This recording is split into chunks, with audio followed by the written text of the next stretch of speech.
Entertainment News.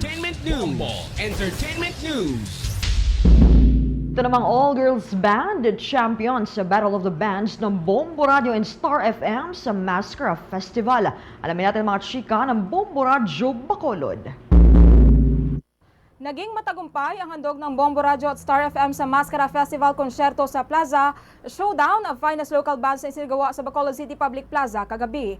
Bago formal na nagsimula ang Battle of the Bands, nag-perform live ang cast ng Tuyang Ermetania na nagbigay ng ngiti at saya sa mga manonood. Hindi naman naging sagabal ang maulan na panahon sa pagpamalas ng mga contestants ng kanilang mga talento, kung saan unang nag-perform ang The Overtone na sinundan ng The Johnnies, Next Page, Vios, Dish Band at Leftover. Champion ang all-girls band The Vios at tumanggap ng 30,000 pesos na premyo. First runner-up naman ng The Johnnies, napawa namang mga lalaki at tumanggap ng 20,000 pesos. Samantala, second runner-up ang Dish Band na tumanggap ng 10,000 pesos. Umuwi namang may tag 5,000 pesos ang tatlong mga consolation prize winners na The Overtone, Leftover at Next Page.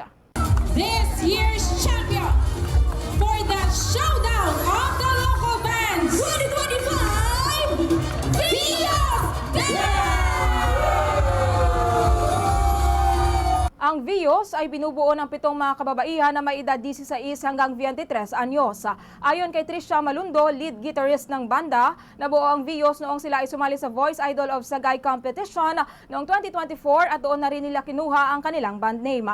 Dahil karamihan sa mga miyembro ay estudyante, sila ay nagtitipon na pagkatapos ng klase upang mag-ensayo at paghandaan ang Battle of the Bands ng Bombo Radio. Ayon kay Malundo, hindi nito inaasahan na sila ang magiging champion dahil magagaling din ang kanilang mga kalaban. Nagpapasalamat ang banda sa kanilang mga supporters, sponsors at pamilyang pumunta mismo sa Bacolod Public Plaza upang live na masaksihan ang kanilang performance. Thank you po sa lahat po ng sumuporta, mapa-Facebook man po or especially po sa mga family namin na nandito na nag-spend time talaga na pumunta and to watch live. We also want to thank the sponsors of our dresses. Thank you po, especially kay Lord. Thank you po for another blessings po. Mula rito sa lungsod ng Bacolod, ito si Bombo Jairi de los Reyes and this is Bombo Radio Philippines, the #1 and most trusted source of news and information. Basta Radyo.